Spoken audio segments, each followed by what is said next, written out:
are live. We got Harry W. We got Richie from Jets Media, Matt O'Leary, Iowa Jets fan, we're in the house. We got Dom C in the house. We got Steve, live, CEO of the Jet Lounge. So I knew I'd get rich on my channel. See what's going on. Yeah, there we go. Woo. Jets by $1 million today. Yeah.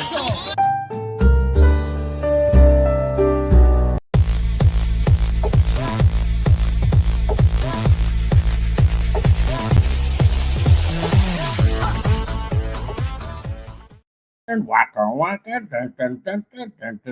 Guys, Jet fans everywhere, ladies, gentlemen, boys and girls, something is going on with our New York Jets, and I don't know if you have noticed.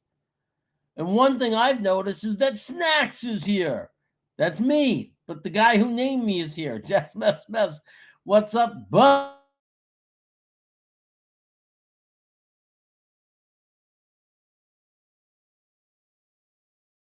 It is Tuesday. Oh, I must have froze for a second there. It is Tuesday, which means there was more OTAs. There's not going to be any activity for a while. Things are going to go kind of dormant until our Jets come back a week early and begin to plan for the Hall of Fame game. I don't know what that means, that they're coming back a week early. I don't know when they were supposed to come. I know I think everybody has to be in camp by July 1st, right? I would think, because you get preseason games in August. So maybe instead of June 28th, we're going to be there June 21st. I don't know. But the reality is we're ready. We're ready for the biggest year we've had in a very, very long time. But I've noticed something. You know, I'm sitting here watching on my screen, on my monitor in the back of me right now. The NFL Network, for some reason, is playing the Jets-Miami game from 1994. Jets-Miami, 1994, Week 13. I have absolutely no idea what happens in this game, but it says player's choice, Mark Ingram. And that just makes me think that this was probably not a good game for the Jets. It looks like Dan Marino was the quarterback for Miami, and I see number 7 on the Jets side. I didn't get to, I just saw it real quick. So I guess Ken O'Brien was still on the Jets in 94. I didn't know that. I thought his career ended due to a torn rotator cuff.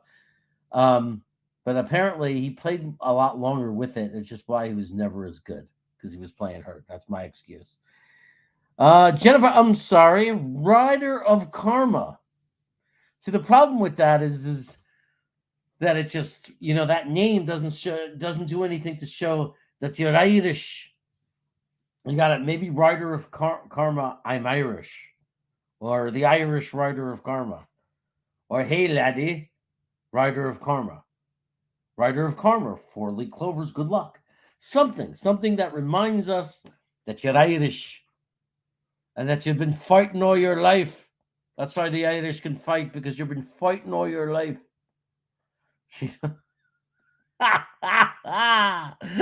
Oh, shite. We need some Irish in that name.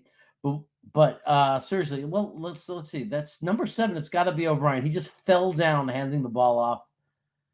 Who's that at running back? Mitchell's at tight ends. I remember him. Moore is the wide receiver, but not Elijah. What was that, Rob Moore? Well, that's O'Brien, 1994. He just completed the pass to, who's that? Number 85. Don't tell me that was still Wesley Walker. No, that's Moore. So that's got to be like Rob Moore, Ron Moore or something. Man, I barely remember those 94 Jets. And believe me, there's a reason. They really were not worth remembering. They really weren't.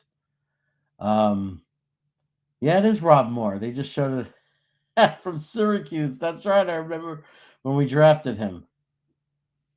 Rob Moore out of Syracuse. Anyway, they got this game going on in the NFL Network if you want to check it out. Play in Miami. But here's what I noticed. I put it in the title of the video, and I've noticed something. First, they show Michael Clemens a few weeks ago, and it's like, holy mackerel, right? The guy, if he wasn't already a monster, now he's like bigger and looks taller. I don't know what the hell. Like they put him in some stretch machine. I mean, he looks like this monster, but he's like even bigger if that's possible, even more intimidating. Then I look at Carl Lawson. Suddenly, Connor Hughes is going crazy, showing pictures of Connor Lawson. It's like, oh my God, the baby fat is gone in his belly. He's this huge man, big muscles. And I'm thinking, these guys got together, didn't they? Or they made some kind of pact. And that pact was, we are going to terrorize the NFL next year. Let's get our bodies ready. I have never seen a Jets team with so many players that have come to camp so fit. Like these guys didn't just like, they're not coming off cruise ships and vacations and using OTAs to get back in shape. These guys are coming in the best shape of their lives. Breece Hall's been in rehab, so he's already cutting and on the, he's been at the facility working out. We all know about Becton. He's at his lightest weight going into training camp. Looks better than he's ever looked.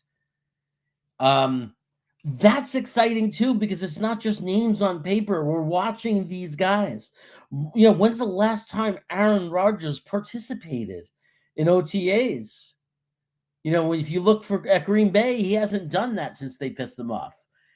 He's here working out, and if any of you saw some of the passes he's throwing, especially one that was like 50 yards in the air and came down into the receiver's hands, it's looking really good. It's more than just names on paper.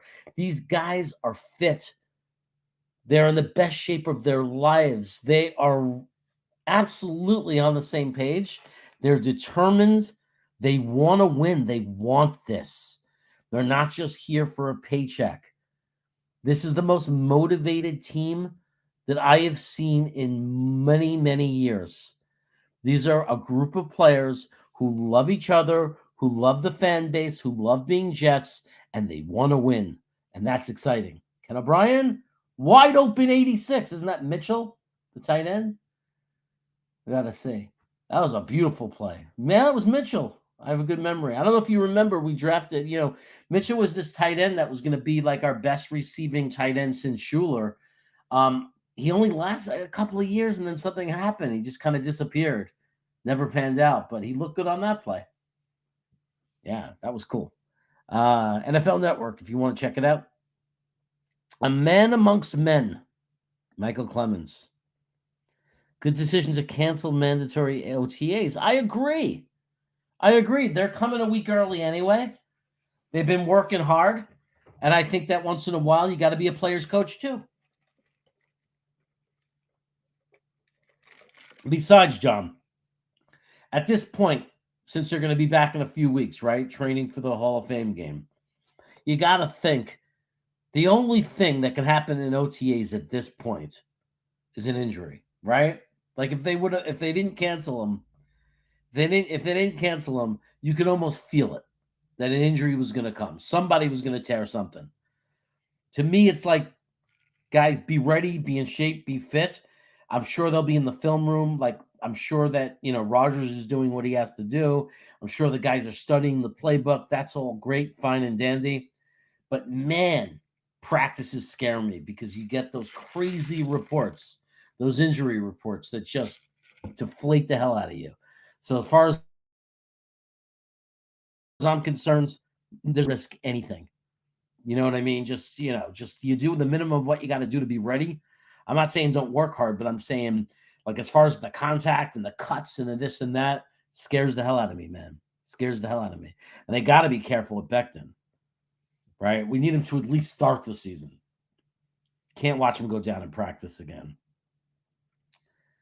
Yeah, I think Clemens is going to be. I'm excited to see him at tackle. I'm excited. To me, that's the feel. I feel like that's what he should be.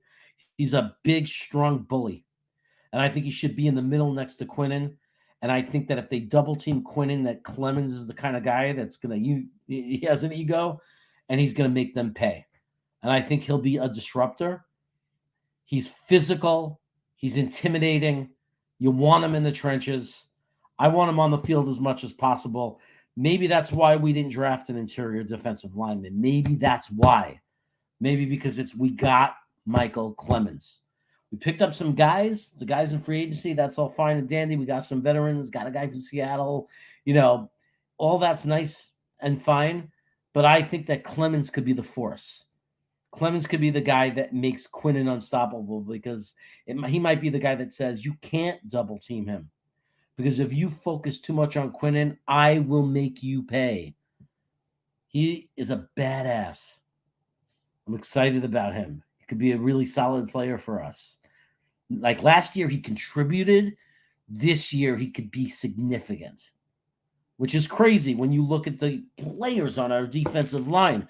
It's absolutely crazy. The more I think about it, the more I think we might end up with the best defensive line in the NFL this year. Might be the best defensive line. I mean, we might not have that one superstar who gets 20 sacks, but what we have is 8 freaking guys. I mean, let's name them. Let's name the real deal guys. The air quality is all messed up too. I don't know if it's affecting you guys down in the city. What's here in Canada? Oh, by Canada? I don't know what's going on with you. I thought you lived in the Rockaways or whatever, where the Ramones are from. Because, where all the Irish live. Like in Brooklyn when you went to Gateway and then you went over to, what was that, Reese Park, Rockaways? Isn't that where you were? I just imagine you in those Irish bars in the Rockaways. Singing stuff like, her eyes, they shone like diamonds. Well, never mind. I am just a leader. I can go on to the evening. Okay, anyway, let's name the 8 guys. When I talk about the deepest defensive line in the NFL. Okay, let's start with Carl Lawson. Okay, year after the Achilles. He had a good year directly after the Achilles. This will be a better year, right? So you got Carl Lawson. Okay, that's a real guy. I'm going to just name the ones I consider real guys. JFM. Real guy. He could play on the edge. He's great edge sealer. A man who can seal the edge. Probably the best on the team at it. Although we got a young buck I'll talk about coming up along the ranks that does a pretty good job himself. JFM could get to the quarterback, could play a little on the inside, could start on the outside and stunt into the inside. We're paying him $13, $14 million for a reason. Little inconsistent, but dangerous. Dangerous guy. If you don't pay attention to JFM, he'll hurt you. Right? So what did we say? We said Carl Lawson, JFM. Now let's go to JJ, Jermaine Johnson. Outstanding rookie year. Didn't get a lot of snaps. Barely played in pass situations, yet got sacks when given the opportunity.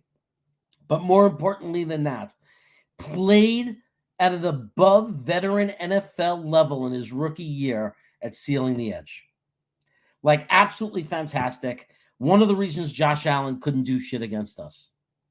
Because not only was he great, and is he great at sealing the edge, but he bounces off blocks. And if you come out of the pocket as a quarterback, he's going to hunt you down. And he's going to get you, and he's going to make you pay. So that's Jermaine Johnson, right? So that's 3 guys, right? Now let's get into Quinnen Williams, the captain of the defensive line, probably the captain of the defense. Well, he got CJ Mosley, but Quinnen Williams is a leader. We saw that last year. He's the one that spoke out, screamed, went nuts, lost his mind, and then the defense never looked back, right? So you got Quinnen Williams, potentially the best defensive tackle after Aaron Arnold in the NFL. So you talk about number 2. You want to argue it. Okay, fine. We'll say top 5. But I don't see how you're going to name 4 guys that's better than Quinnen Williams right now at the way he's playing. So that's 4, 4, 4, right? Now I haven't even mentioned Michael Clemens, right? So Michael Clemens, already a disruptor on special teams, already doing great things for us on special teams, already showed he was effective against the run, already causing disruption in the backfield, already showing good pass rush skills, another rookie playing beyond expectations, right? Then we move along and we say Will McDonald, right? Hasn't played a snap in the freaking NFL yet, but I don't care. I'll go on a limb and I'll say it. He is an athletic freak, and I cannot wait to watch this kid play.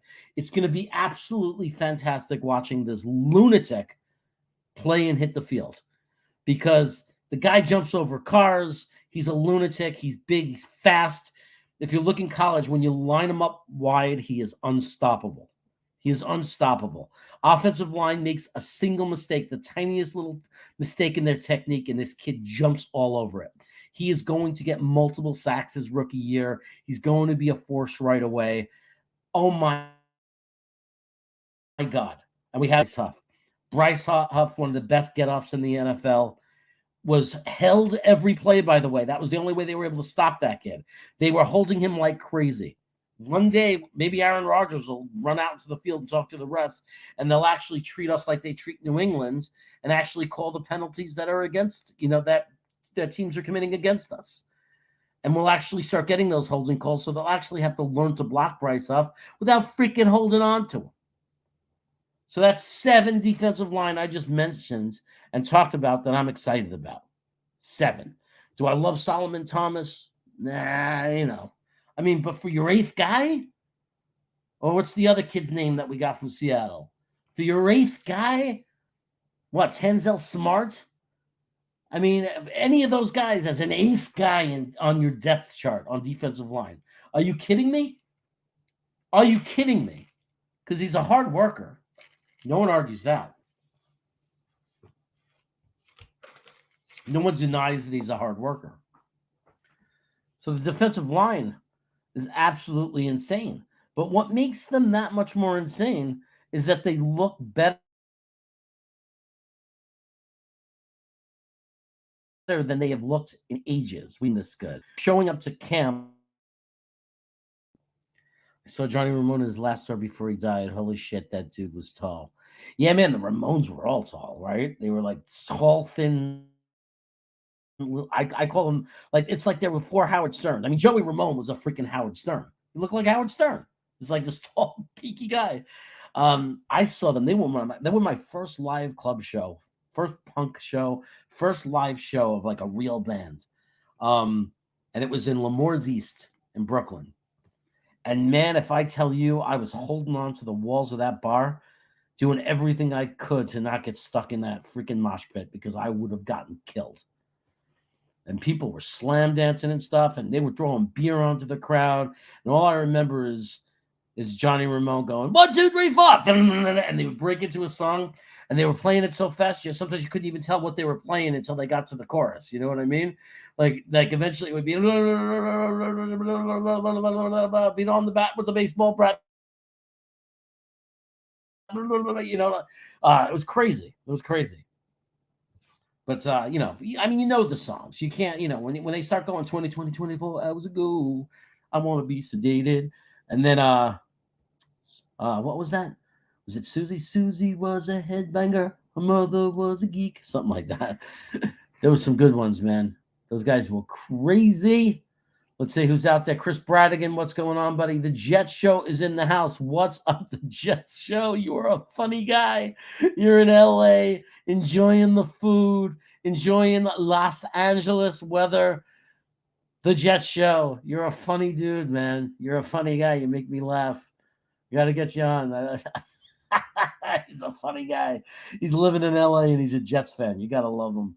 You got to love him. What is that? Chaos stutter? I'm not stuttering. Do I stutter?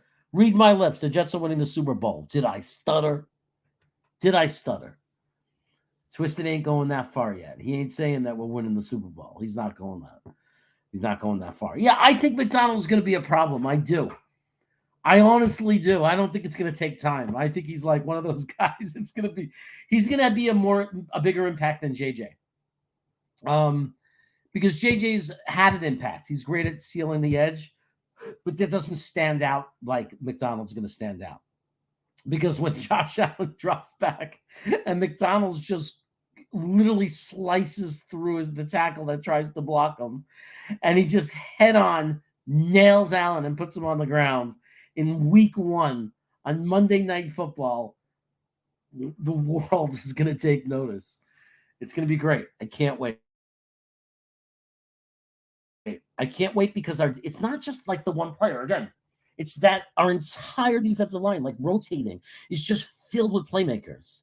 It's filled with playmakers. At any moment, JFN could break through and be the guy that makes the big play. It could be Clemens that makes the big play. He had a bunch.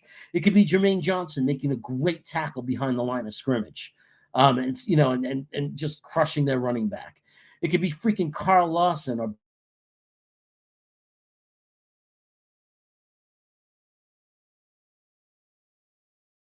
Bryce Huff. Quinn Williams getting the. Imagine Quinn Williams and Carl Lawson or Will McDonald getting there at the same time. Ooh, it's going to be vicious. We are going to terrorize the other team's quarterbacks. That's the plan. Fun. When we play another team, the idea is they should not be having fun. They should be frustrated. That's what we want. And we got the team to do it. And by the way, all that pressure coming, it's not like you could quickly just throw it to a receiver on a quick out, because DJ Reed and Gardner, if you're only asking them to cover someone for under 4 seconds, sometimes just 2 to 3 seconds until the quarterback's feeling pressure, those guys are just too good. They're not, you're not getting open against them within a.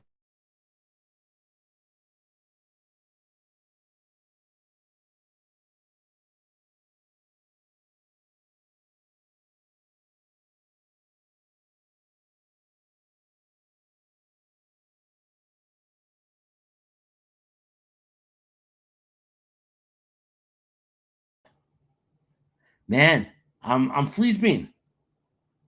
I'm frozen chaos today. I don't know what the hell's going on. I need to fix this connection. It's not good. It's not good. But as I was saying, I cannot stop obsessing over our defensive line, but it really is going to make everything better. I mean, don't get me wrong, our secondary is great. I mean, when you talk about our trio is amazing. I mean, you got the best cornerback in the NFL. There, I said it, Sauce Gardner. You got DJ Reed, who's top 10, underrated. And you got Michael Carter II, which is probably one of the best slot corners in the game, right? What is top? I mean, no one would argue top 10. I guess you can argue top 5. I don't know. It's hard to judge them because sometimes, they'll say, oh, he gives up more passes, but it's like an average of 2.5 yards, and their freaking defense allows those short passes. That's just like every defense has to give up something. We give up tiny passes. That's the way our defense is. And I know it's frustrating for us, but you have to give up something. When you want no big plays, when you're forcing them to you with big plays, when you're pressuring the quarterback, when you challenge them to beat you with the run and short passes, and you give them space for short passes, the trade-off is you're saying we're going to make it that, they get a few yards, and then it gets to third down, and then we're going to lock them down, and we're going to make the big play. That's how we play it. That's how it feels. The only problem we had, like in the beginning 2 years ago specifically, the problem we had was they would do those screen passes and those short plays, and they would get first downs. They'd get 10 yards of play. But when we hold them to 2 or 3 yards on both those first 2 plays, and now it's 3rd and 5, 3rd and 4, that's where we have to step up and get off the field. And that's when our guys step up to the line of scrimmage. We give them a different look, and we don't make it so easy for them. And that's when we challenge them to try to beat us a little deeper on the field. And that's when you're going to be taking on Sauce Gardner and DJ Reed and, throwing into traffic. So I have it all figured out. Jeremy Studer, it's chaos. I don't know what the hell you're saying, man. Then short passes will receive big hits. We just need to recover for a change. Yeah, look, you're right. I'm tired of causing fumbles and not getting the ball. They're gonna have to work on that. Oh, you know what? It wasn't Ken O'Brien. It's Boomer Esiason. That's it. It's Boomer Esiason. I remember him as a Jet. Oh, there's 81. I don't know who the hell that is. I forget. Running for a touchdown. Was he in? I think he's in. He may have been pushed out at the last second. Who's 81 for us? Back in 1994. don't know. I'll tell you in a second if they show his name. It's not more. Monk. Art Monk from the Washington Redskins. I remember we got him. People forget Art Monk was a Jet. People forget that. Twisted forgets that all the time. Like Twisted just like forgot everything about this team. Twisted doesn't know that Thomas Jones was a Jet. Twisted doesn't know that Art Monk was a Jet. Twisted doesn't even know that Eric Decker was a Jet. Like we have to remind Twisted of these things.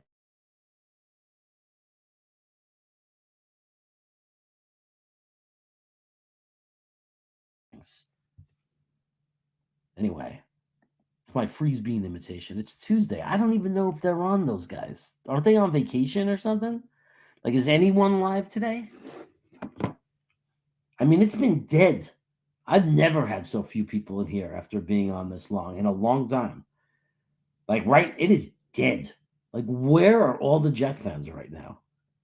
It's completely dead. I don't know what's going on. I mean, it is early. I don't usually go on at this time, 5:36 on a Tuesday. But, you know, I didn't realize that no one was going to be here. It's like, what do you people work or something? I mean, look, I'm trying to look and see if anybody else is online. I don't see anybody else doing a show.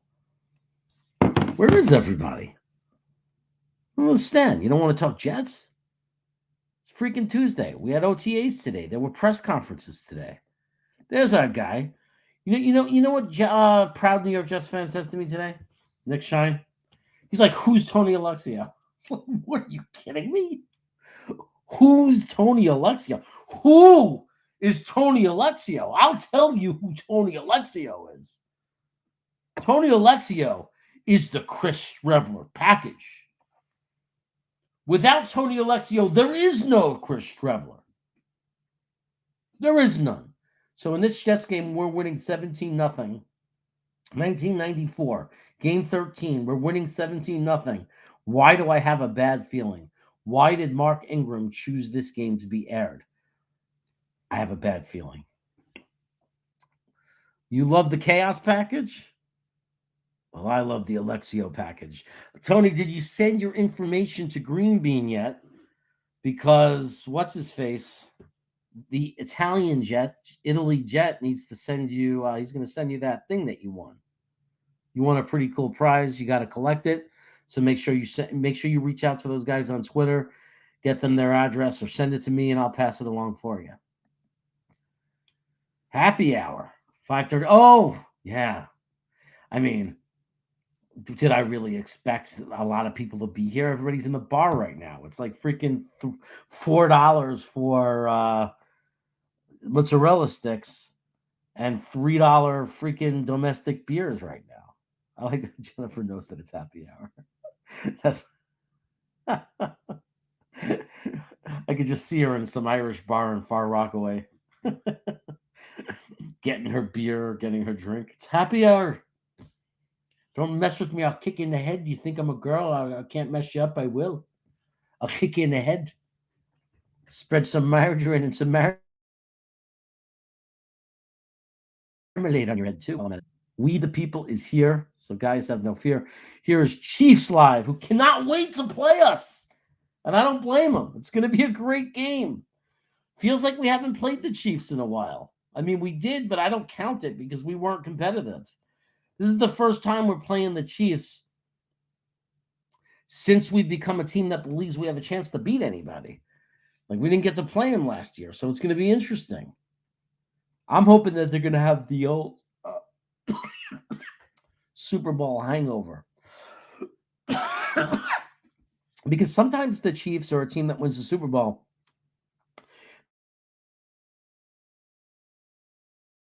They come out and they start the couple of games and they get pissed, and then they turn it on, right? And they start winning every week, and then they get great again.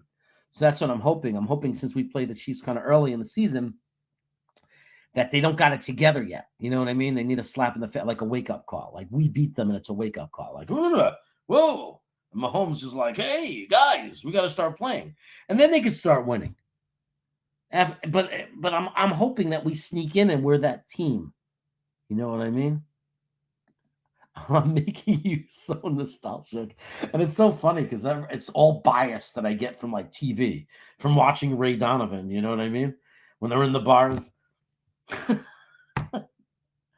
Mickey, you, Ray. You, Ray. It was you, Ray.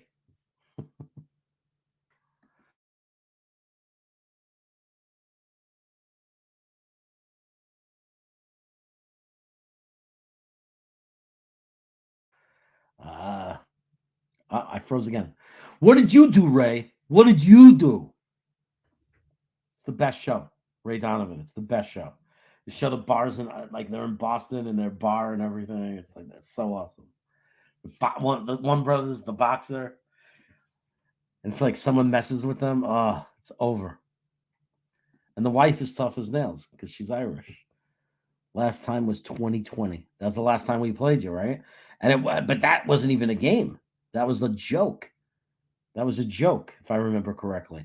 If anything, I was surprised because I thought you'd blow us out more than we were blown out. Because it wasn't as much of a blowout as I thought. Like I would have made the point spread for that game 30 points. And the Jets would have covered if I did. Look at all the Jets fans. Beautiful. It's not enough here, man. It's dead. It's dead. Dead. I almost shut the channel down for a few months. And someone said, nah, don't shut it down.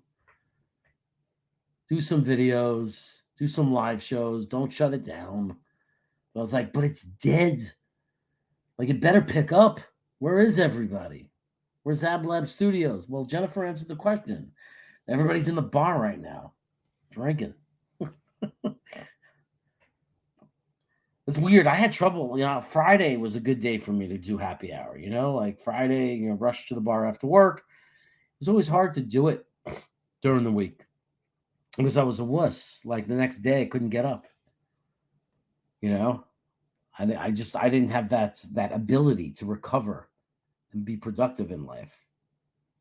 I'm sure Jen gets up after putting 10 down and she just wakes up and she's like, oh, here we go. I'm ready for another day and I'll make it to happy hour so I can get some more booze in me. Yeah. That's not me.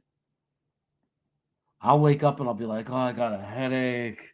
I'm hurting. I was like, oh my God, I can't do anything. I'm basically a wuss. I've had people come up to me. You want me to put a nipple on that bottle for you? Proud New York Jets fan. That's Nick Shine. He says, I'm not in a bar. Well, you better not be in a bar, bitch. Kick your ass if you go into a bar. But yeah, that's right. I can kick his ass. People don't understand. I'm fast. I got moves. And Nick just had ACL, so he can't do shit. He's like limping or hopping around on one leg. I'll dance around him. Pop. Give him a little pop. Poof. Poo poo in his back. Like I'll spin around him. Poo poo poo. Poo poo. Then he'll turn around and I'll freaking do like a roll where I roll like a judo guy. Like I'll hit the deck and do a spin move and pop up back behind him and go poo poo poo. And then, you know what I mean? And I could just see Nick, because Nick would be saying, I just need one shot, right? He'd be like rearing his fist back. I just want one shot, Chaos. I just need one shot. I could see him like wiggling his fist around. I just need one shot. And I'm just dancing around them like Muhammad Ali, baby. I'm the Jewish Muhammad Ali. Dance like a butterfly, sting like a bee. No one eats matzo ball soup quite like me. That's right, Nick. Kick your butt, buddy. See, he validates it. He agrees. He agrees that I could crush him. He agrees. Oh, no, he says, I'd let you. Oh, kick your butt. You'd let me kick your butt. Oh, yeah. Jeremy has the reflexes of a cat. That was my friend Brian Greer used to talk like that. He was a stoner too, Weed. He'd be like, that's exactly how he talked, by the way. I have cat-like reflexes. In college, he used to say it all the time. He used to say, I'm going to be a lawyer someday. I'm going to have so much money. And you know what's annoying? He is a lawyer, and he does have a ton of money. But I still call him up and leave messages for his wife. I leave messages for his wife. I'm like, I just want you to know that your husband talks like this and says that he has cat-like reflexes. She cracks up. She's like, holy shit, he sounds like my husband. I'd never hit you back. You'd never hit me back. So you'd be like Nick would be like, I'm gonna let him have his moment. I'm gonna let him have his moment and feel like a real man for a second. Muhammad Ali Berg.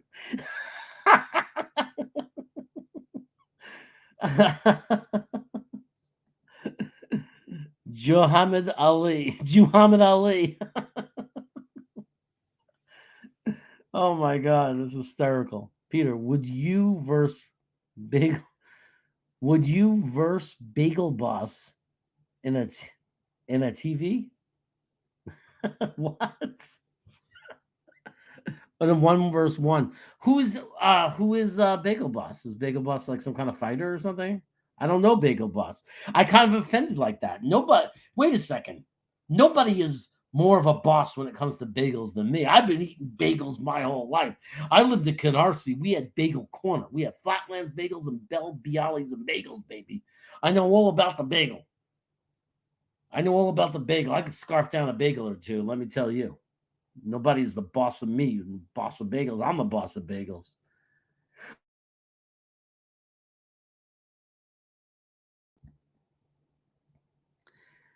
And come the slats with the following chair.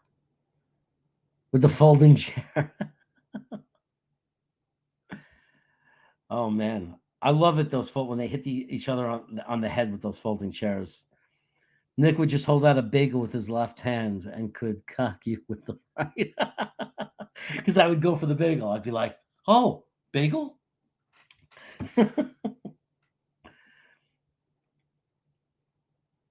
But I'll tell you, he's some guy from New York City who dipped out of a fight. Let me tell you something. That's what happens when I see people live. Nick was like, hey, what happened? I thought you were going to beat me up and everything. And I'm like, oh, I pulled the muscle in my back. I'm not feeling so good. How about we'll go to the store. We'll get ourselves some pastrami on some rye. We'll get a nice pickle, a sour pickle. And I get out of it. I talk my way out of it. I've talked my way out of many beatings. I'll tell you that much. I've had to talk my way out of a lot of beatings. I've used my mouth because I have a big mouth. So then I end up putting myself in a situation where I have to talk really fast to get out of it. I don't know. Nick just sent me a picture or something. I don't know what it is. Looks like a picture of a baseball field or something. Bagel Boss is 5'2". Oh, is he the guy? I saw a video on Instagram. This little guy, and he was just screaming at people in the store. Like for no reason. Like they didn't do anything to him. He's like yelling at some woman. I know what you're staring at, and I'll kick your butt. Like, are you talking about that guy? And some guy put him down. Some guy like threw him down on the ground and got on top of him.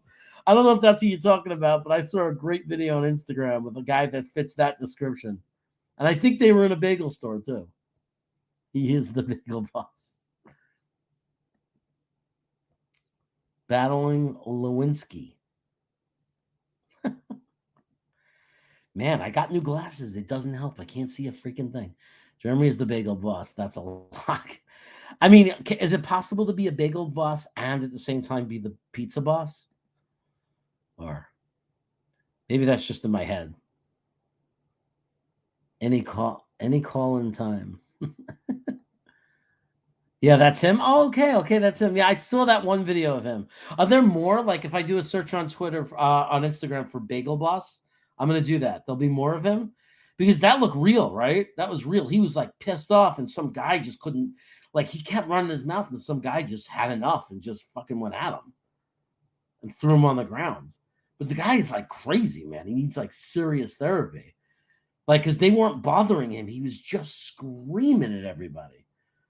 It's like, he just walk through life doing that? Just walks through life in the street yelling at people? Yeah, you don't mess with me. You think because I'm short? Crazy. Check your phone. Just sent you a picture of the air quality of Sophia's practice. Oh, you were sending me air. Are there like fires going on over there or something? Because usually that's like a California problem. Is something going on like that I don't know about?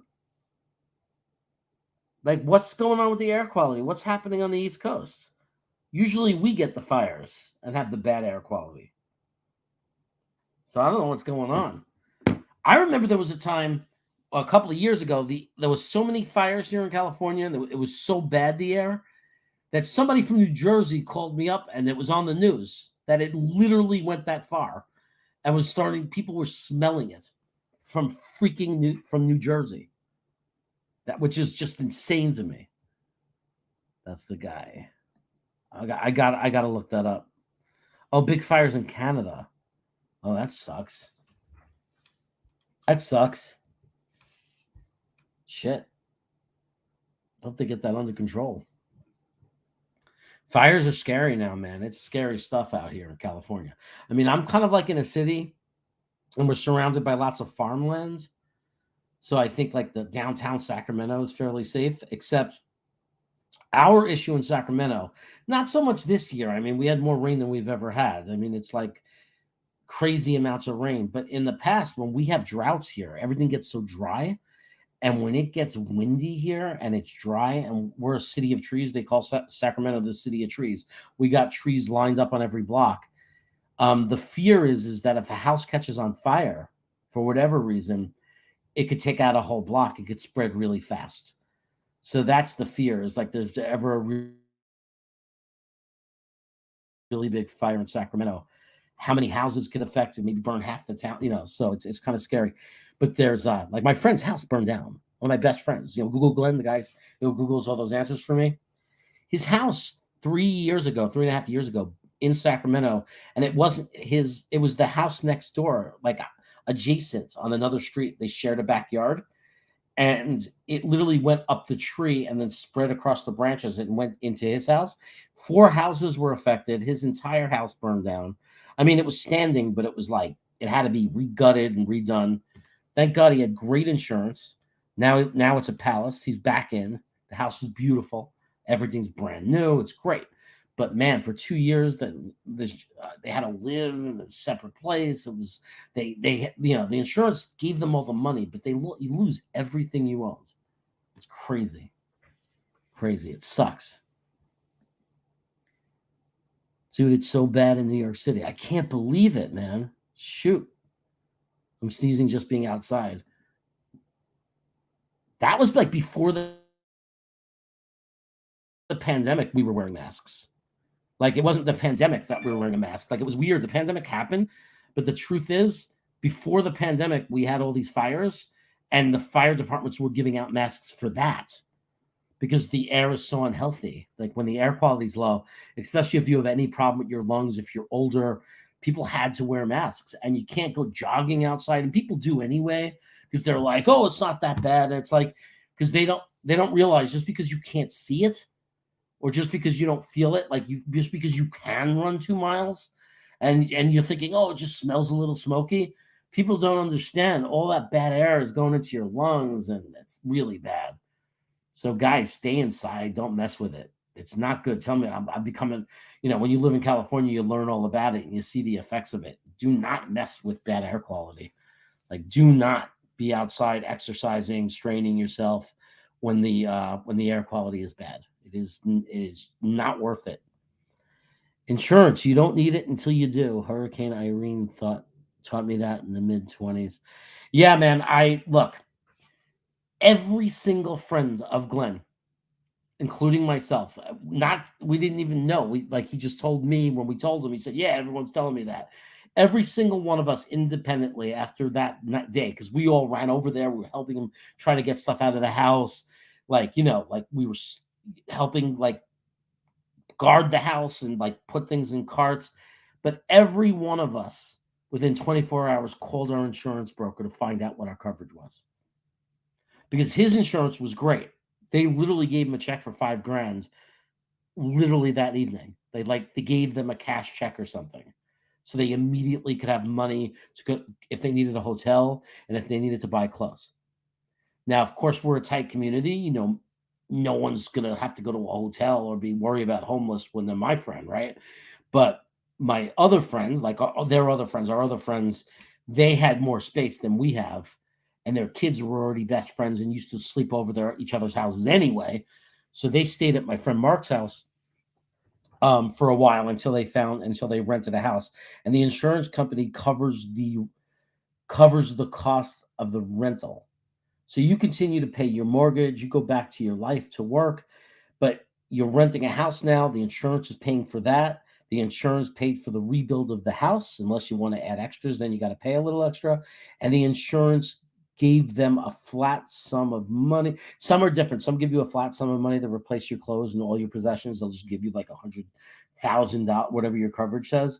And some you just have to write it all out, estimates, and when you buy it, you send them the receipts.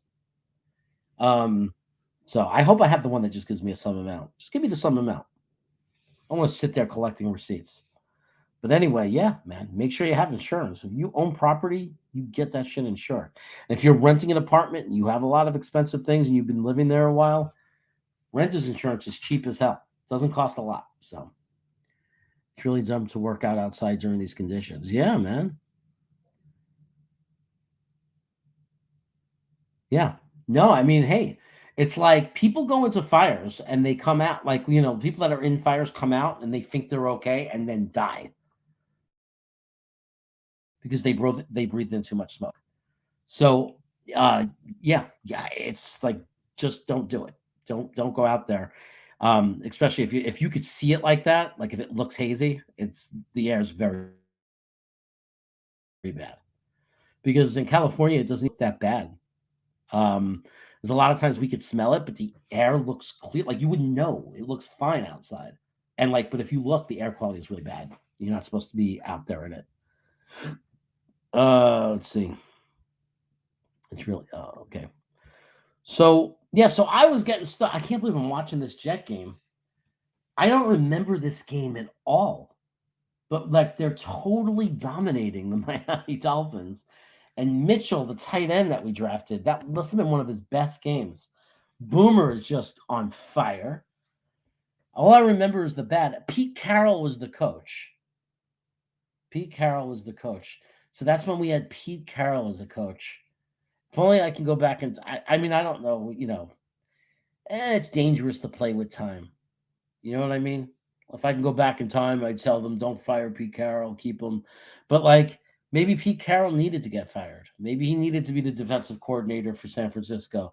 Maybe he needed to go to USC. Maybe he needed all that to become the coach he ended up becoming. He's a great coach, by the way. Great coach. Some people, I hate it when people like don't know that. No, he had good play. No. Pete Carroll is a great coach. He is a really great coach. Just watch him on the sidelines. He is a great coach. But anyway, if I could go back in time and give I would only go back to talk to one person. It would be me. And I would tell myself one thing: Bitcoin. In 2009, Jeremy would put every penny he had in Bitcoin, and I would be a billionaire right now. And I'd be chartering planes to come to MetLife to watch the games. I'd have big suites filled with all my friends, all you people, whoever wanted to go. You have no idea what it would be like if I was able to somehow pull that off and go back in time and get Bitcoin. Or if I won Lotto. You guys have no idea what I would do. If I won Lotto, you guys have no idea. I'd get like 3 luxury suites in that MetLife Stadium. I'd make sure everybody has good transportation to get there. I'd have limos pick you up. And we would have the time of our lives. It would be absolutely outstanding. I would do that pretty much every game. So, you're going to add lounge to that tattoo? No, I'm not adding lounge to the tattoo. Jets Chaos is me. I'm Jets Chaos. You know what I mean? Just because I changed the name of the channel doesn't mean that I change. I'm Jets Chaos. Hanging out in the what's the name of my channel now? Hanging out in Jets Lounge Chaos. Love that tattoo. I'm getting Brooklyn put right here on my wrist, man. I'm gonna have it written right across Brooklyn. I'm gonna do it in that Fiery Flames font. I don't know, man. Should I get like the orange, yellow, like red flames that say Brooklyn right here on my forearm? Or should I get it like just in green? Like the old fashioned, just green, or black or blue, whatever tattoo, Or should I don't know, man. But I got to get Brooklyn right on my forearm right here. I want Brooklyn right across my forearm. I don't want it to be big like the whole forearm. It's just got to be like 4 to 5 inches across, small lettering like this. You see on my fingers? Just get Brooklyn put right from here to here. Just Brooklyn. The only thing is I can't hide that from my parents, so I gotta like get ready and prepare myself to go home and have them see me with a tattoo. Because I mean, my dad knows, and he the first thing he said to me was, "Do not show that to your mother." So I don't know. Cass, please take the helmet. I don't know computer. I don't know computer. I don't know computer. Merry Christmas. It will look better in your lounge. Are you crazy, man? You want me to take the helmet? That's crazy. How about I take the helmet and I do another giveaway or something with Italy Jet? I'll talk to him. I mean, don't get me wrong. I would love that helmet. Who signed it? Like it's a signed helmet, isn't it? Why don't you want it, Tony? I mean, but look, if you really don't want it, I mean, I guess I could take it. I guess it would look kind of cool back here, right? Find a way to like put it up on the screen. I'm getting rid of these banners behind me. Not rid of like this banner from Phil Adams. I'll never get rid of. But eventually I'm going to have the neon Jets light behind me. It's going to be dark. And then maybe I'll have the banners when I'm like on the road traveling. But I don't know. I'll figure it all out, guys. I got to redo the studio, make it real. Keep saying it, but I've got to do it at some point. So, are you a Nets fan as well? Me, I'm not a Nets fan. I don't have anything against the Nets, and I'm not going to sit there and say I'm like the biggest Knicks fan either. I mean, I root for the Knicks, I guess. I mean, and I root for the Kings out here, but it's not even close to the Jets. The only thing close to my love of the Jets are the Mets. And I like the Yankees too now. Living so far away, and my wife getting me into the Yankees. So, football and baseball for me, and then basketball and hockey are a distant third and fourth. So I wouldn't, I just root for them. Like if the Knicks are in the playoffs, yeah, I watch it. I root for them. Yeah, and if they lose, it's whatever. It's not the same thing because like when the Jets lose in the playoffs, I'm like, I can't talk for a week. Like I'm depressed. It breaks my heart. It's not the same thing. So love is a strong word. Thanks for the super chat, Tony. I appreciate it. I'll talk to Gina Italy Jet and see how he feels about that. That's wild, though. Green Bean's going to be pissed. Yo, man, why does he get it, man? I'm Green Bean, man. Why are you giving it to that bullfuck? He cheats. He cheated. He set it up that Tony won. He cheated. That's what he's going to say. That I'm a cheater. I rigged the whole thing.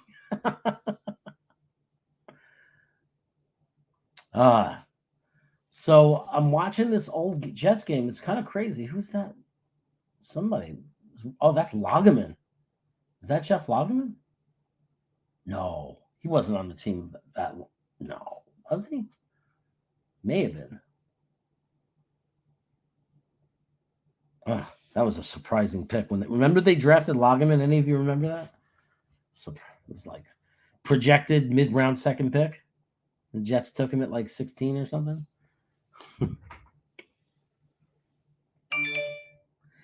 So Tony Alexia won a helmet. Italy Jet did a giveaway. What? And he won it. He's trying to give it to me. What's hilarious? Me making fun of Green Bean? I hope that's what you're saying is hilarious. I hope that you're saying my imitation of Green Bean. Because let me tell you something. I'm thinking of getting a beard, like a fake white beard. I'm gonna wear a Jets hat, and I'm gonna do a whole show as Green Bean. Like I'm literally gonna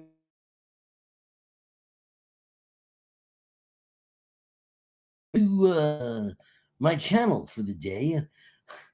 But man, dudes, what's up, man? Here to talk about the Jets.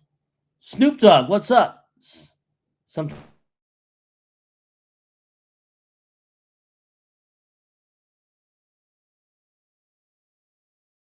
he goes by Snoopy. I froze again, didn't I? Do we have any chance to get Aaron Rodgers without I mean, I would say it was more that, like, it didn't hurt having Robert Saleh, having a respected coach. I think there were other respectable coaches we could have had. I think the key thing was Joe Douglas building a team. Joe Douglas built the team that made us attractive. So I'm not going to say Saleh was the only person who could have been the coach where we could have gotten Aaron Rodgers. But I would say that based on every other hire we've ever done at GM, I don't think we have Rodgers if we didn't have Joe Douglas. Like, I think Joe Douglas and what he did to our team in the last 2 to 3 years is why we have Aaron Rodgers. I think that Saleh was an important piece. I think that if we had Adam Gase with Joe Douglas building this great talent, but it was Adam Gase, I don't think we get Aaron Rodgers. I think there's a bunch of coaches we probably wouldn't have gotten. He wouldn't have been interested in coming, because he seems like there's a lot of sleazy type coaches, that aren't really genuine, that have reputations, and I don't think that Rodgers was going to put up with any of that stuff. I think one of the things that was attracted to him was not only the team that JD is building, but I think that the reputation of Robert Saleh definitely helped. And I think that's true with a lot of the players that want to play here. I think there's a mutual feeling like that people want to, players want to play for the Jets because they're reputable coaches. Like, they have good reputations, not just Saleh, but the coordinators. I think that, if you're a defensive back and you look at the Jets and you see Tony Ogden as the coach, you're looking at the guy for 18 years has been a defensive back coach that, and does it, and he's a respected guy. So I think I think it's I think that it was just all the right pieces. I think you could credit Joe Douglas the most, but Robert Saleh, the hiring obviously of Hackett didn't hurt. Obviously, Sauce Gardner, Garrett Wilson, Breece Hall, guys like Quinnen Williams, C.J. Mosley, those type of players. I think it was the combination of all those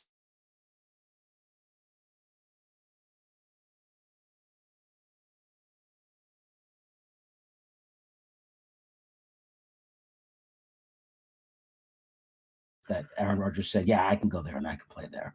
That's again saying that's a place I can go play.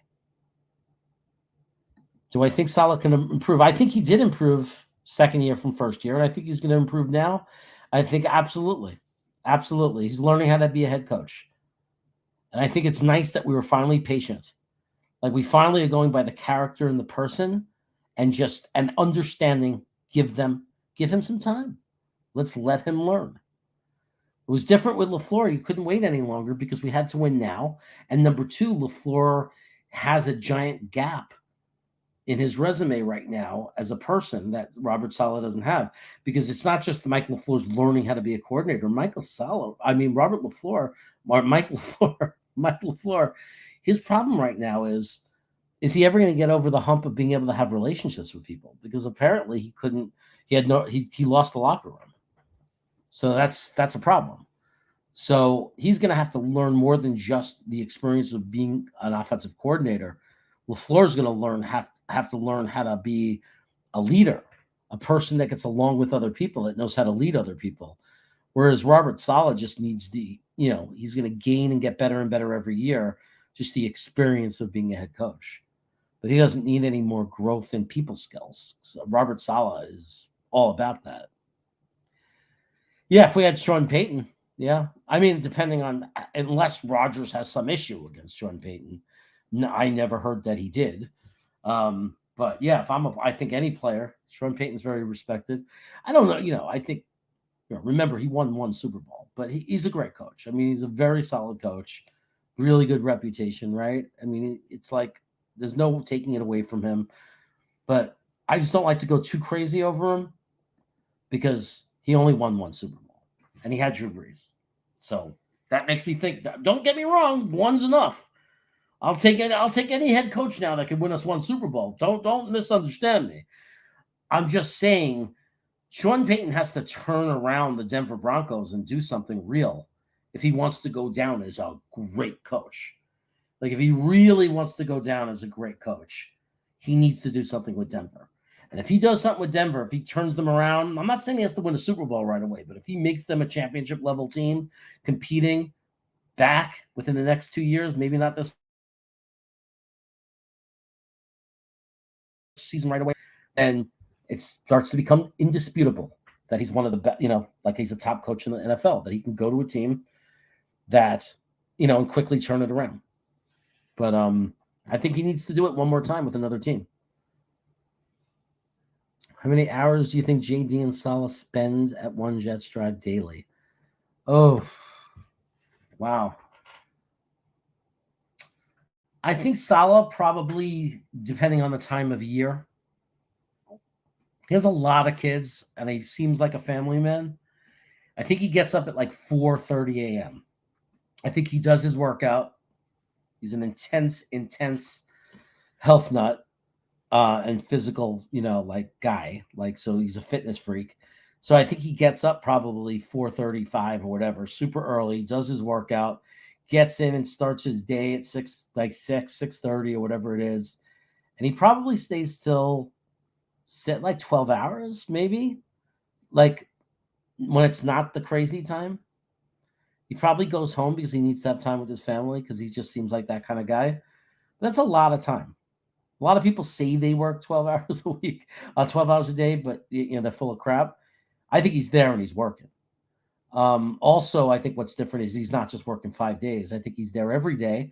And I think in certain parts of the year, he takes days off. But I think during these times, like for a good, before the draft, and then maybe he takes a break. I don't know.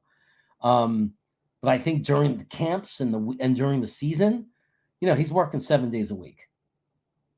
He's working 7 days a week. Maybe on Monday when the guys are off, he only comes in for 4 or 5 hours, maybe. Because you can't burn out. It's a marathon. You can't burn yourself out. But he probably works even more hours during that time. I just don't know. I think people put too much on the amount of the amount of time that you work instead of the quality, like quantity over quality. I'm a person who honestly I could work for 8 hours and say, or 10 hours and say I had a 10-hour day today versus another day where I'm only in for 4 hours, but I was much more productive and got a lot more done the 4 hours because the quality was a lot better. But I think those guys work a lot. I think they work a lot. But he doesn't have to do it all. Remember, he has coordinators. They're spending hours doing it too. So, 16 hours a day. That's rough if he is. But I could see that during the certain parts of the season. Yeah. Like during the week, I could see him working 16 hours a day. During the week. Like during the football weeks, like during the season. I could see him not taking a break. He's constantly doing stuff. Even when they travel and they get to a hotel, he's got to make sure everybody's in their rooms. He's got to make sure. I mean, he has people to do that, but he's overseeing it. He's responsible for everything those guys are doing during the season. And he's looking at tape constantly. He's looking at possible strategies. He's getting injury reports. He's getting who's available, who's going to be on the 53 this week, who's going to dress, which 48 are going to dress, like everything. I mean, they're constantly making decisions, constantly analyzing things. Broncos won't be good for the next 10 years. I don't know. Well, that's the Sean Payton test because they have good players on their roster. There's nothing wrong with the Broncos. I mean, unless Russ Wilson is totally, but it's very hard to believe that's true. I think that Russ Wilson needed someone like Sean Payton to come smack him in the face and say, "Get your head out of your ass, get your head out of the clouds. You're not a god. You're a regular guy, and the proof is you sucked last year. And now we're going to work hard and we're going to redeem yourself." And if he can do that and he can get Russ Wilson to play better, he has a very good defense in Denver. And they have a very strong home field advantage with that thin air. It's no joke. JT Jets. Eminon. How did we used to say it? Amenon. Super Leroy is here saying Salah and JD eat football. Well, you gotta live. You gotta, right? There's no faking it. You gotta love the game. Well, we know Gase was probably at the facility 24/7 because he didn't even know what his family was doing for Thanksgiving. And and that's the proof that it's quality over quantity, right? I mean, yeah, Gase was always there, but it didn't do anything. Didn't mean anything. Didn't get us wins, did it? Didn't get us what we wanted. So I'll take quality over quantity any day of the week. I am not one to judge that. Like if they said Salah took 2 days off, and you'll have fans say, "What the fuck? He doesn't care. What the hell?" Like people, it's like, yeah, he's a human being with kids and a family.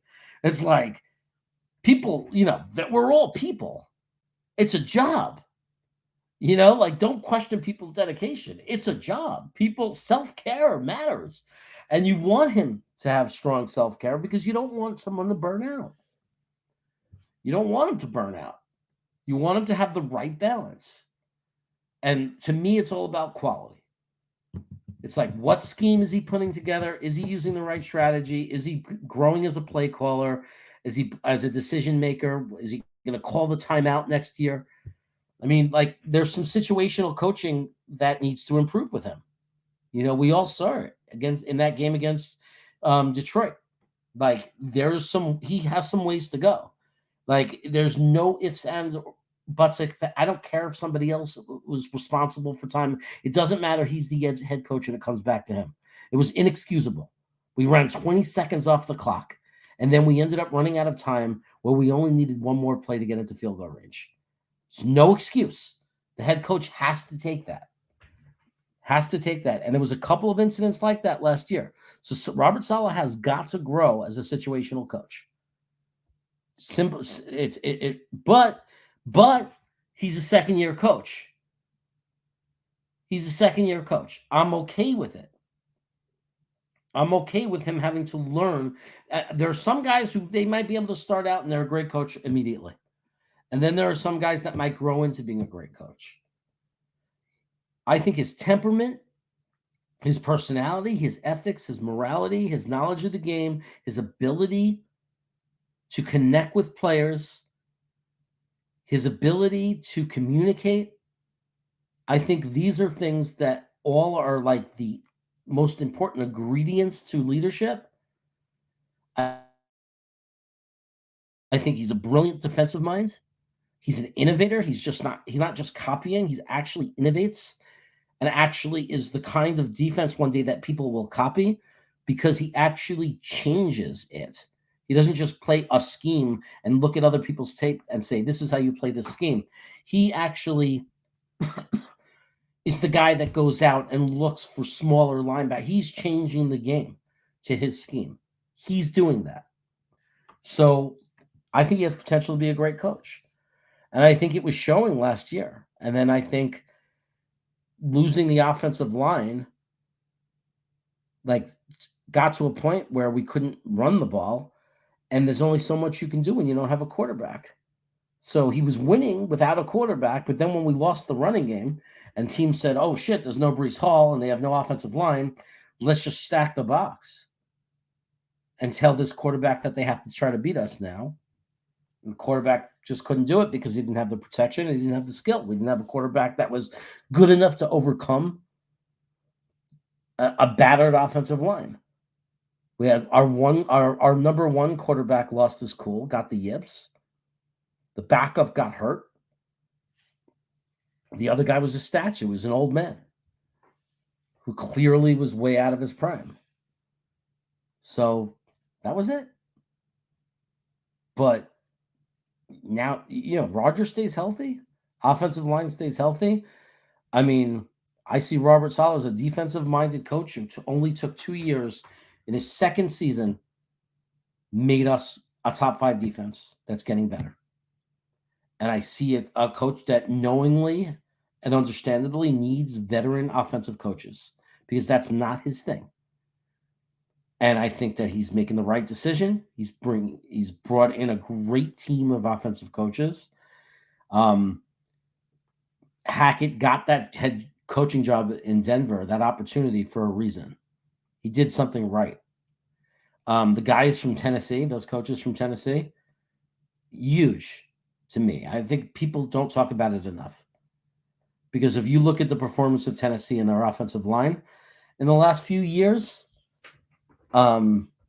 it's an impressive resume for I think his name is Carter, right? That coach. So I'm excited about it. I'm excited about the coaching staff now.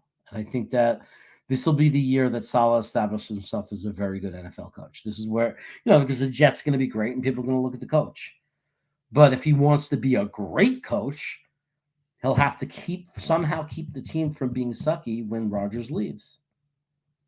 Like in 2 years from now, he has to keep it going. We can't just drop down to 2-13 and say 2-15 and say, oh, well, we lost Rodgers. But I think if the offensive line would have stayed healthy, if Breece Hall would have stayed healthy and we didn't lose AVT and we would have just had a respectable offensive line, I think you saw Robert Saleh coaching a team to be a playoff team with the 32nd best quarterback in the NFL. I think that shows that we have a potentially very good head coach. Because there are a lot of head coaches, you give them the 32nd best quarterback in the league, they're not winning 5 games. And I don't care who else you put on the team.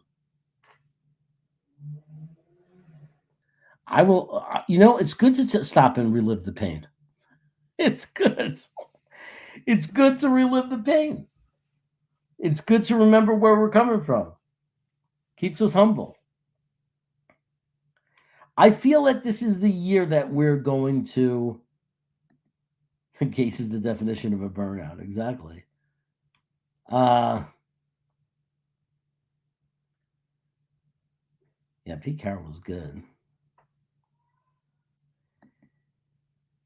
Yeah, I mean, look, he was young. I mean, I didn't understand it. I honestly. I mean, Geno Smith.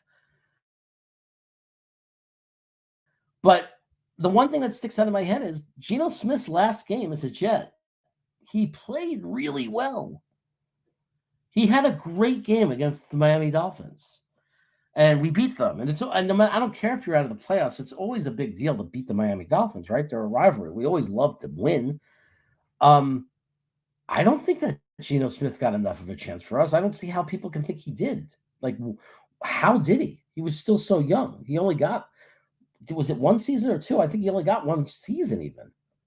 Like, it was so weird that we made a decision on Geno Smith. I mean, not that he needed only 1 more. He probably would have needed more time because when he went to be the backup for the Giants and, even in Seattle 2 years ago when he came in for Russ Wilson, he didn't look so good. But maybe he just needed the playing time. Maybe he would have been great for us by year 3. Maybe he's going to stink this year. And last year was just that fluky, career season that he's never going to see again. We don't know. So, I mean, I know that Russ Wilson didn't look good with another coach, but Geno Smith looked good with Pete Carroll. So maybe it's a coaching thing. Maybe it's a system. Are the Dolphins going to come back in this game? Is that why it was Mark Ingram's players?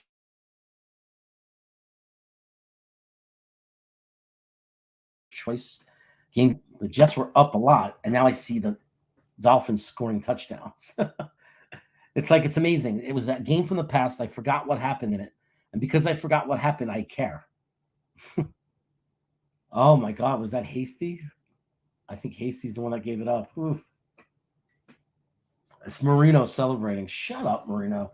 You know how many? And hey, buddy, You know how many Super Bowls he ended up winning? Sorry, guys. Every time I see Marino acting all tough, I have to yell that out. Oh, Jets 24, Miami 21. We were up 21-6.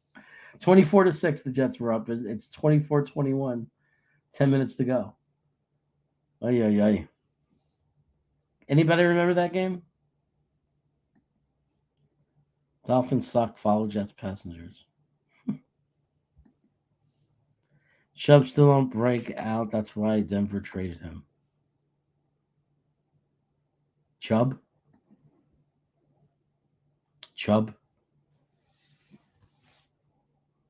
Anyway, what time is it? Maybe I should just stay all day. Maybe I just won't get off air. I'm just going to sit here all day. I'm going to watch this game. I do have to leave to get some soda. Right now I'm down to ice water. Yeah, it's water. Went to Del Taco for lunch. Got some chicken snack rollers with chipotle sauce.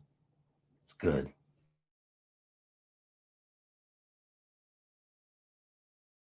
Super Leroy. Not just Leroy, Super Leroy. I lost $600 because of that game. Had a 3-game parlay, and the Jets screwed me. Is it the game I'm watching right now? Is that what you're talking about?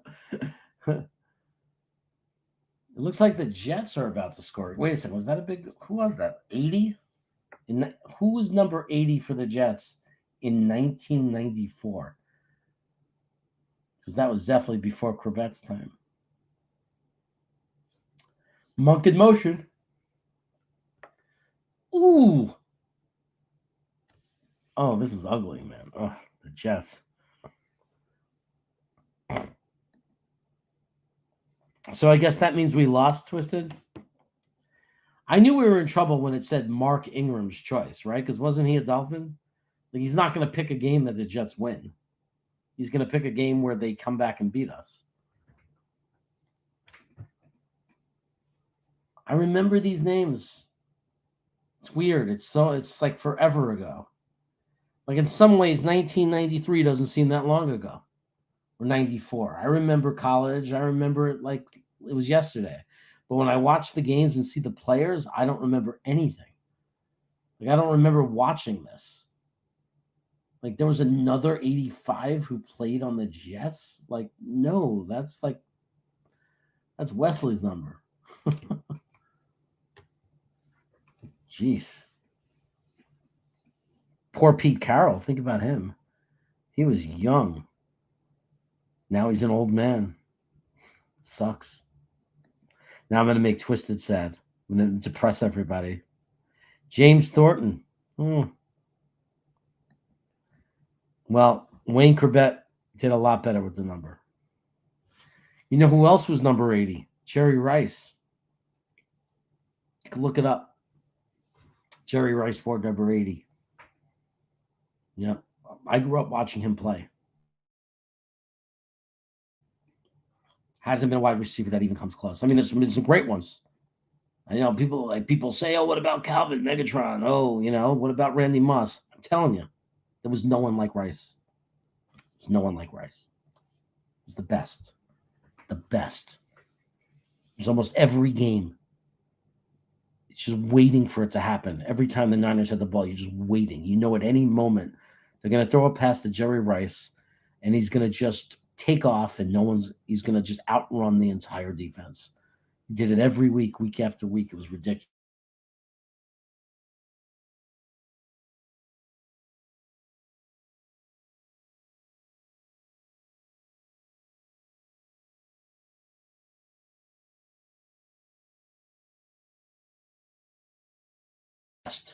I'm frozen in time. I'm frozen with no wine. Alrighty, so let's talk like we're green bean again, man. Man, it's Taylor ham, eggs, and cheese, man. If you're calling it pork roll, it's not pork roll, man. They might call it pork roll, but everybody knows you say Taylor ham. Because that's the only one that tastes the right way on an egg and cheese sandwich, man. I don't know what Nick Shine's problem is saying pork roll. Who comes into a store and says, I want pork roll on my roll with egg and cheese, man? It's Taylor Ham, man. Let me do another green beanism. Let me chew on my straw. Pretend it's a pen.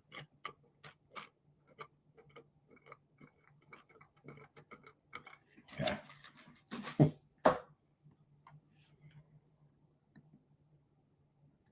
James Thornton, number 80. I got it.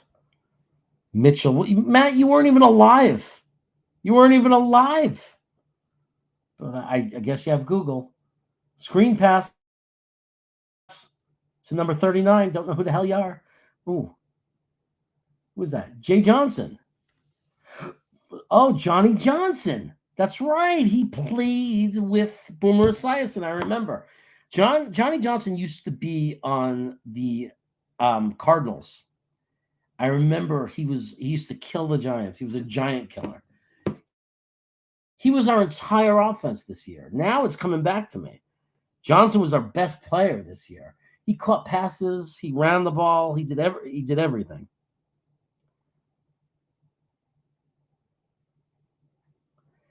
Carl Lawson says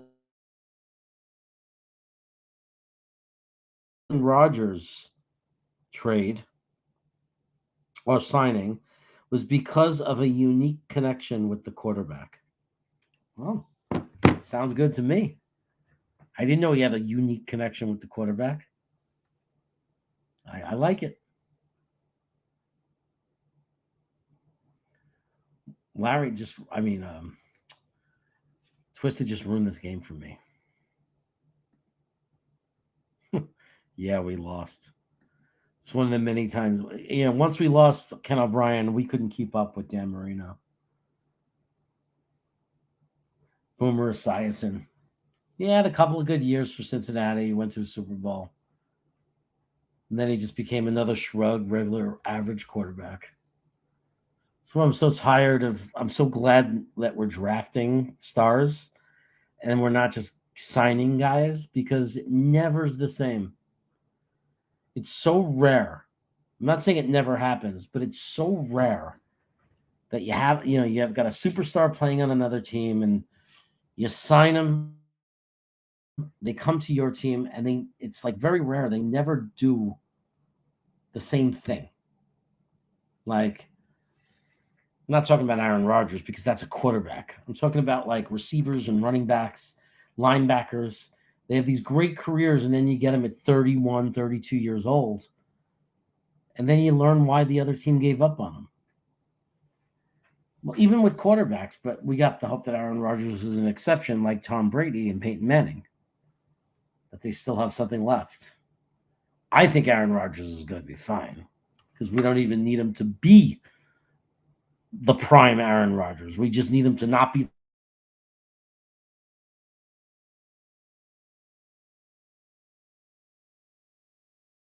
the 10th best. Poof. Froze again. I'm trying to highlight this message. Snowball says he was at Hofstra when Corbett was there. I graduated 2 years before him. Did you ever drink a beer with him? Huh? Dakota says, love the Jets. Love this specific Jets team so damn much. So do I, man. I really do. I really love these guys. I love this team. I mean, we watched it get built together, right? I mean, we spent the last few years on YouTube and Twitter arguing, fighting, yelling, agreeing, yelling, crying, yet laughing. I mean, all that we've been through, but we literally watched this team get built. How could we not love it? I love JJ. He was a tackle breaking machine. Yeah, man, he's a beast. I met him when I first moved out to the Bay Area after college. I worked at the Marriott in Santa Clara. And even though their stadium wasn't always there, their training camp was in Santa Clara, right by the Marriott. So that's where they would stay. And JJ was, I don't even know if he made the team. They brought, after he was with the Jets, they brought JJ into training camp. And and I was the guy who checked him in. And I sent like shit to his room and stuff. And I wrote a note saying, you rocked it for the Jets. Thanks for all the great memories. He never came and said thanks or anything like that, but it was cool. I think I pissed him off because when he came up, I said, "Man, you were awesome. You used to crush the Giants when you played for the Cardinals." He goes, "Yeah." I go, "And then you got stuck with Boomer Esiason. Sorry." And he got all quiet. And I think maybe now, as an older person, because I was young back then, now I realize they might be buddies. These guys are like brothers. They go to war together. And maybe he didn't like that comment so much. But I mean, I was bitter. I've always been bitter about Boomer Esiason because he's like so many of the free agents we get that do great things everywhere else, and then they come to us and they don't do anything. Who's that? Number 30. Is that Anderson's? No, that's not the right time. 1994. Could be Richie Anderson, right? I'm so senile. I don't even know. I know that James Hasty was on this team, yeah. It wasn't too long that he ended up on Kansas City, though.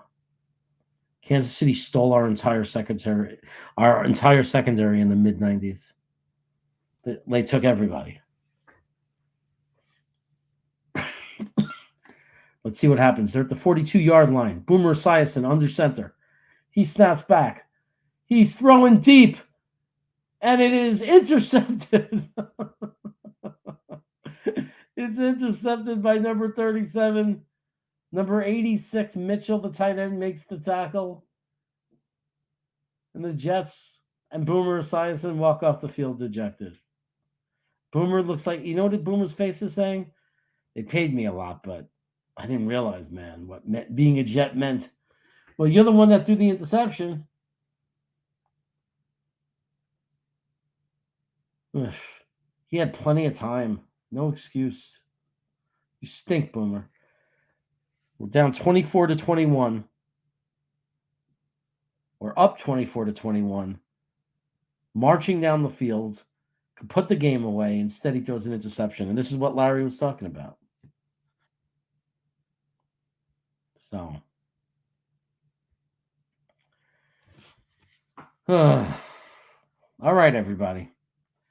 I'll let you go back to your normal Tuesday schedule programming. I'm sure someone's going to jump on. Who usually goes on at 4 o'clock? Somebody does, but no one I know.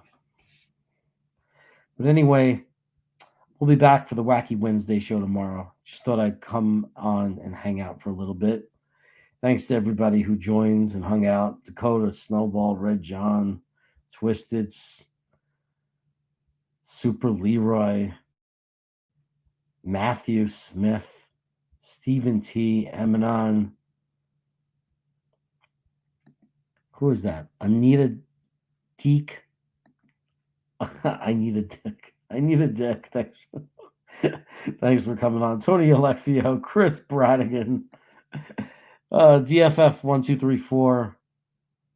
Let me just say everybody's name. Peter, David Gerard. What's up, my brother? Thanks for coming today. Jennifer Slattery. She tried to change her name. It didn't work. Proud New York Jets fan. That's Nick Shine, the guy I like to beat up. Peter.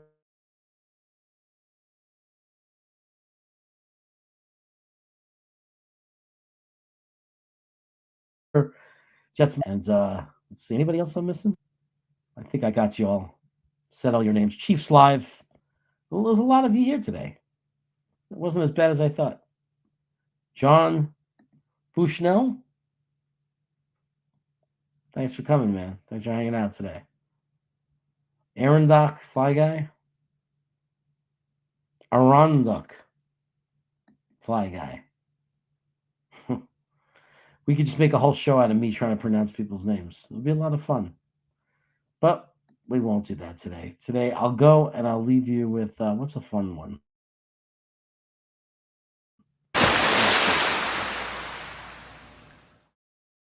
I would regret it if people look back at the first episode and you weren't on it.